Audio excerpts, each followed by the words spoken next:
Bonjour, je m'appelle Isabelle Martin-Grande et je suis ingénieure pédagogique au département biologie et écologie de Montpellier-Supagro.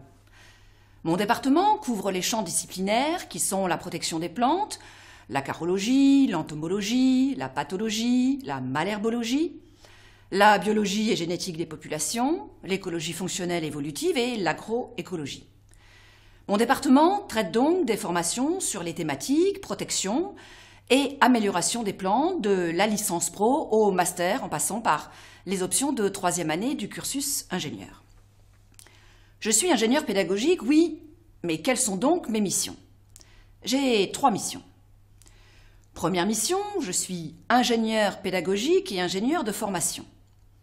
Cela signifie que je transforme des données entrantes pour la formation, cahier des charges, objectifs de formation, ressources, en données sortantes pour l'organisation pédagogique, objectifs pédagogiques, des méthodes, des outils.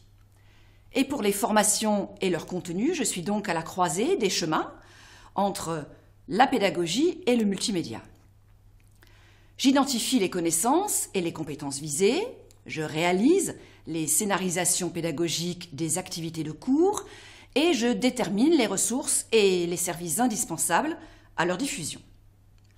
Deuxième mission, je réalise donc des missions internes à mon département et intercomposantes à mon établissement, comme par exemple en tant que membre de plusieurs groupes de travail ou encore j'ai récemment construit des outils d'aide à la décision pour mon département.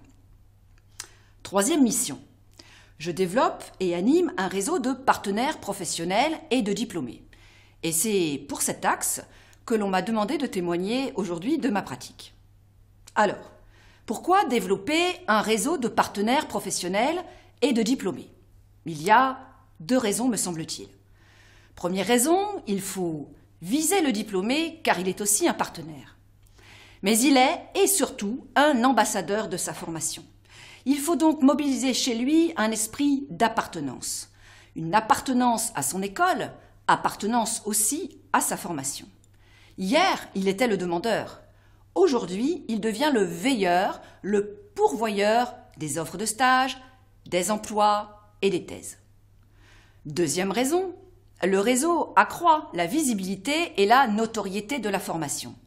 Être visible par le réseau est porteur de notoriété. Et la notoriété, c'est un catalyseur. Un catalyseur?